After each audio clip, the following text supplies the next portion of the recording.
Boa noite, meu nome é Adriela Martins, sou aluna da cadeira de Teoria das Estruturas e o nosso trabalho vai falar sobre os efeitos dos abalos sísmicos em estruturas. Bem, aqui no Brasil, existem poucos trabalhos sobre esse tema, porque é um país com pouca atividade sísmica. É, Somente em 2006, foi publicada a nossa norma brasileira, a 15421, sobre os projetos de estruturas resistentes a sismos, É, o que é que ocorre? O Brasil, ele fica no meio das placas tectônicas.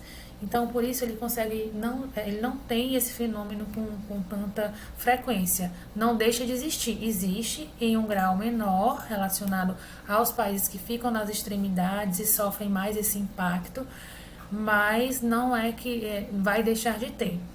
Inclusive, foi registrado no Brasil, o maior registrado no Brasil foi em Mato Grosso, com 6,6 graus.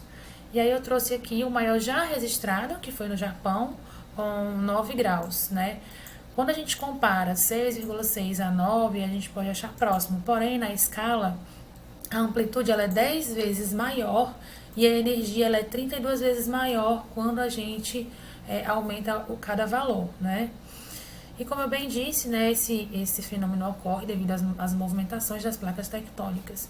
E pelo fato do Brasil estar situado no meio delas, aqui esse fenômeno é mais raro, E aí, como é que funciona? As estruturas elas são projetadas para receber os impactos previstos como os esforços de uso, que são o seu peso próprio, a força do vento, e as demais forças para transportar os esforços para o solo. Então, as estruturas tradicionais elas não estão preparadas para receber os esforços que são oriundos do solo, Então, nos locais onde isso ocorre com frequência, como é que tem que ser projetada? A estrutura ela não pode ser rígida, Ela tem que se estar preparada, para dissipar essa energia que vem do solo. Existem algumas tecnologias que eu vou apresentar aqui para vocês para tentar minimizar os impactos e conseguir com que a estrutura sobreviva a esse movimento. Um deles são os amortecedores, que fica entre o prédio e a fundação. Ele funciona parecido como os de veículos, esses são os mais simples. Existem os mais robustos, que são controlados de forma eletrônica e são bem mais complexos, A gente pode também ter os amortecedores nas paredes, entre vigas e pilares, também recebendo esse movimento e amenizando. E assim como o pêndulo, que ele é colocado no ponto mais alto do prédio, fazendo o contrapeso. De acordo com o que o prédio movimenta, ele faz o contrapeso e tenta equilibrar esse impacto. Vale ressaltar que nenhuma estrutura ela está imune a esses fenômenos naturais. A engenharia sísmica ela é uma engenharia que ela requer muito investimento, é uma engenharia cara, porque para você elaborar uma estrutura desse porte, você vai gerar mais investimento. Então, nos países onde esse fenômeno ele é mais comum, é rotineiro fazer já prédios preparados para suportar isso. Aqui no Brasil, como já bem disse, por se tratar de um fenômeno mais raro, a gente não trabalha dessa forma. Com as exceções das hidroelétricas, as usinas hidroelétricas e as usinas nucleares, que elas já são preparadas, a estrutura delas já vem preparadas para isso. Então, eu vou passar a minha palavra agora para o nosso colega. Dando prosseguimento à nossa apresentação, o que são os abalos sísmicos? Os abalos sísmicos correspondem a terremotos, sendo um fenômeno natural que faz com que a superfície terrestre trema. Para sua ocorrência, são necessários vários fatores determinantes. Os agentes que provocam terremotos se desenvolvem no interior da Terra, podem ser a partir do movimento de placas tectônicas e por atividades vulcânicas.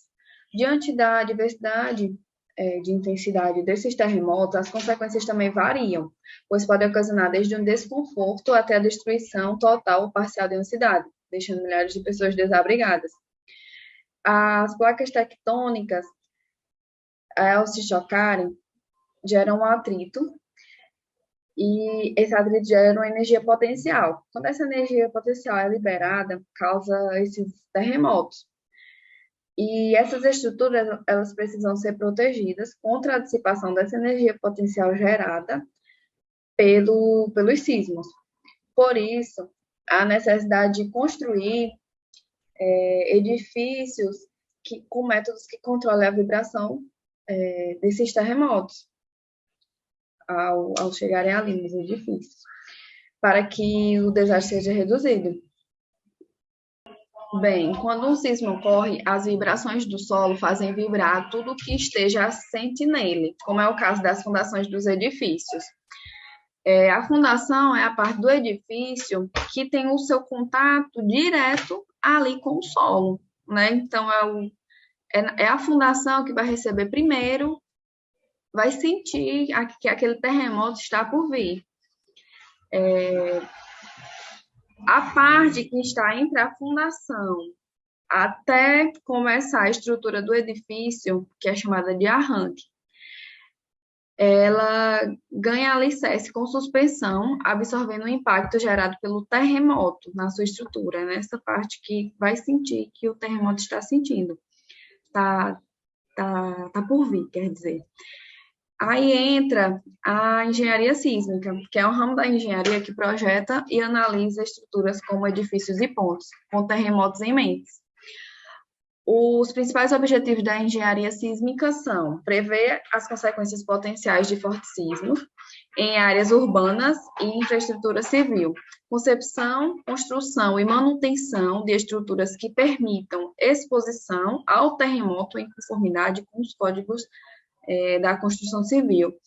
Teve um terremoto muito forte que matou milhares de pessoas em Lisboa, 11 de novembro no ano de 1755, que atingiu lá Lisboa, e a magnitude dele foi de 8,5 a 9 na escala de Richter, seguindo por um maremoto de 20 metros de altura, e incêndios que durou basicamente 5 dias, como relatam os livros, né? E foi depois dessa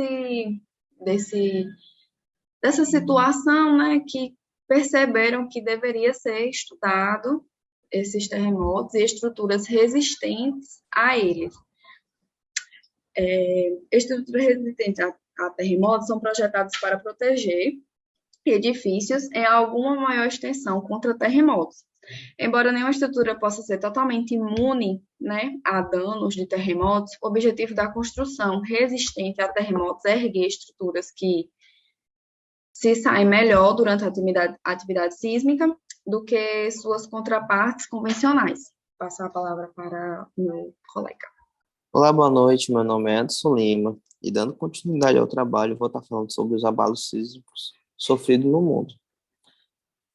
A cada ano ocorre no mundo pelo menos 300 mil terremotos ou abalos sísmicos, que variam entre 2,29 graus na escala Richter. Já abalos com intensidade superior a 5 graus na escala Richter ocorrem em períodos intercalados, variando aí entre 5 e 10 anos. Os maiores terremotos da história atingiram níveis iguais ou superiores a 9 graus de intensidade na escala Richter.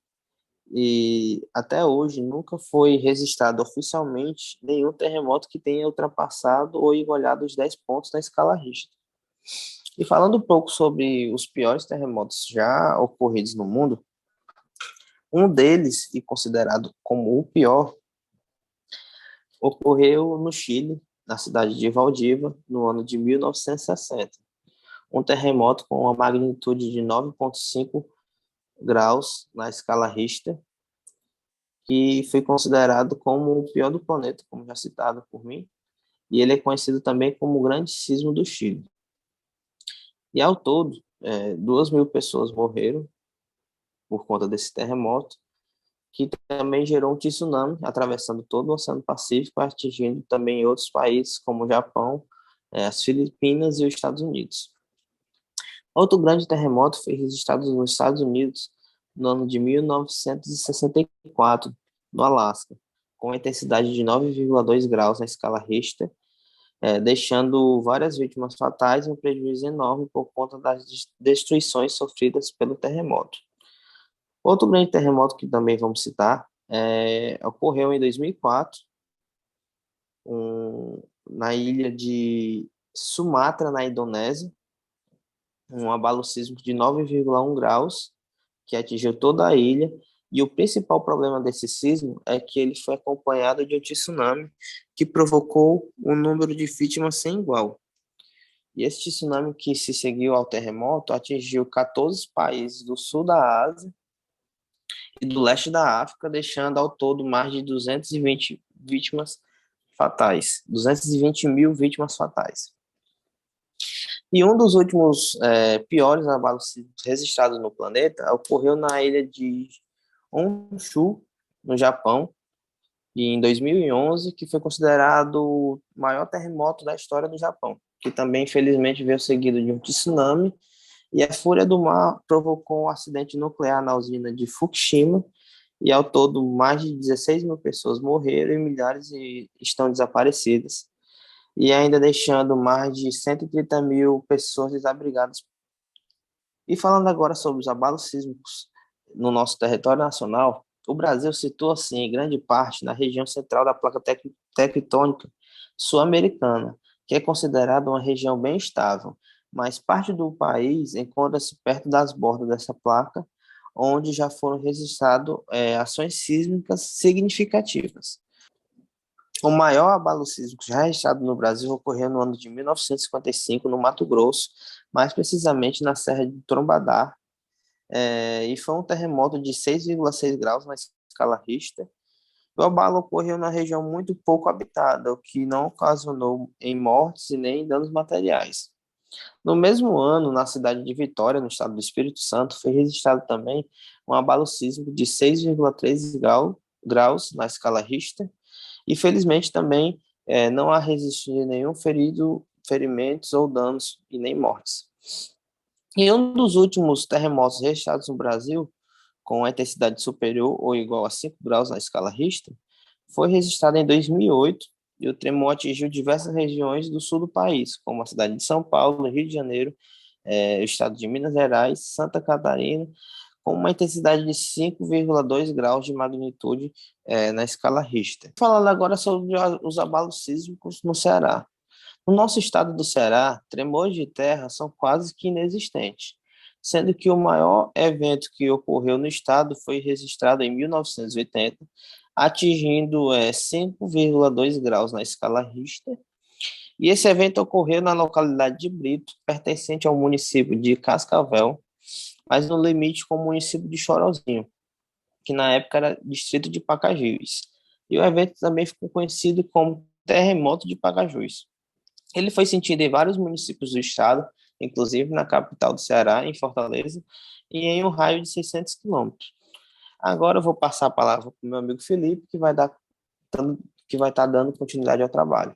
Obrigado. Boa noite, meu nome é Felipe, eu vou dar continuidade ao nosso trabalho. Eu vou falar sobre 3 principais tópicos, sendo ele reciclagem de materiais, falar principalmente do concreto, um dos materiais mais utilizados na engenharia civil, falar também sobre projetos de estruturas resistentes a abalos sísmicos e também sobre norma técnica para nós como engenheiros e futuros engenheiros, algo primordial e fundamental. Falando primeiramente sobre a reciclagem de materiais, é um tema muito importante a ser abordado, pois envolve o meio ambiente, envolve o nosso planeta e gera um impacto ambiental muito alto, pois na engenharia é buscado diariamente novas tecnologias e pensado em inovações mais sustentáveis. Vale ressaltar que todos os tipos de concreto podem ser reciclados, o que pode gerar uma redução de custos, pois em acidentes como terremotos ou demais catástrofes, o descarte apropriado desses materiais que sobram pode gerar retorno para a empresa, para o governo ou para o país em si. Para reciclar esse material endurecido, esse concreto, é utilizado um equipamento chamado britador, com a finalidade de triturar o material ali que sobrou. Ele transforma em agregado, e esse agregado é conhecido como agregado reciclável. Ele está normalizado pela NBR 15.116 para uso em concretos não estruturais.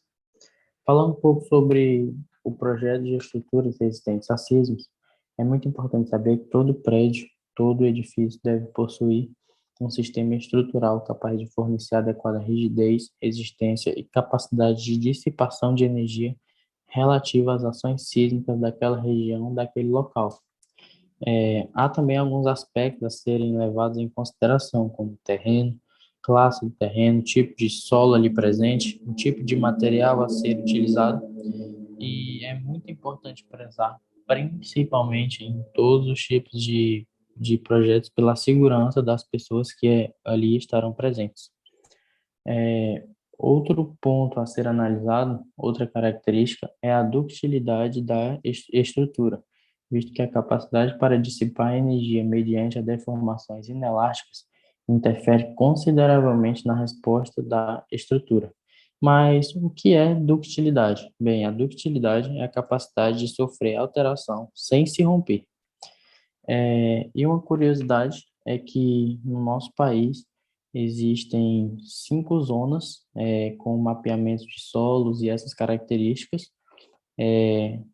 numeradas de 0 a 4, zona 0, 1, 2, 3 e 4.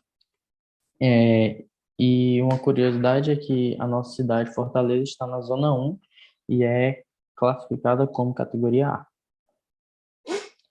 Falando um pouco agora sobre a norma técnica regente em projetos de estruturas resistentes a sismos é a NBR 15.421, do ano de 2016. Esta norma ela tem como objetivo fixar os requisitos exigíveis para a verificação da segurança das estruturas usuais da construção civil relativamente às ações de sismos e os critérios de quantificação destas ações e das resistências a serem consideradas no projeto das estruturas e edificações relativamente a estas ações, quaisquer que sejam sua classe e destino, salvo os casos previstos em normas brasileiras específicas. No Brasil, observaram-se historicamente regiões com atividades sísmicas, como já foi citado anteriormente, em casos aqui no Brasil, de tal forma que foi elaborada essa norma, 15.421, no ano de 2006. Agora eu vou passar a voz para outro componente do grupo e ele dará continuidade ao nosso trabalho. Bem, como podemos trabalhar na prevenção aos nossos causados pelos abalos sísmicos? Geralmente, em prédios mais tecnológicos, como os do lado do Japão, são instalados amortecedores eletrônicos, que eles podem ser controlados à distância. Já em prédios mais simples, é utilizados amortecedores de mola, que eles vão funcionar similar à suspensão de veículos. Mas lembrando que, no geral, os engenheiros eles colocam material especial para amortecer as junções entre as colunas, a laje e toda a estrutura, né? E isso vai fazer com que a movimentação da estrutura ela seja diminuída e toda a energia ela possa se dissipar durante essa movimentação. Bem, como podemos ver aqui nesse vídeo, em uma estrutura a gente não tem o amortecedor e na outra já é utilizado. E ele é bem didático porque ele vai mostrar justamente isso, que na estrutura que não tem um amortecedor, ela se movimenta bem mais com a que tem. Por quê? Porque esse equipamento ele vai dissipar o tremor da estrutura e vai evitar que o prédio entre em ressonância com o terremoto. Como a gente pode ver aqui, né? Um se move bem mais do que o outro. Bem, aqui, como a gente pode ver também, são outros exemplos de equipamento utilizados para esse tipo de prevenção. Esse daqui ele é bem similar ao do vídeo que a gente viu, que é um amortecedor que ele vai trabalhar nessa parte de movimentação da estrutura. Aqui são molas, também eles vão ter essa trabalhabilidade. E aqui foi um pêndulo que ele foi utilizado no edifício, na verdade no arranha-céu, o TAC 101, onde nele foi colocada essa esfera, que tem em média 660 toneladas, e ele vai permitir contrariar os efeitos de deslocamento, ou seja, se o prédio ele tende para ir para um lado, o pêndulo faz com que ele volte para o outro. Mas, assim, em relação aos custos, né, a gente sabe que investir nessas tecnologias tem um custo muito alto e que, por exemplo, lá no Japão, como é um país muito desenvolvido, eles conseguem ter essa trabalhabilidade de investimento, né, nessas tecnologias.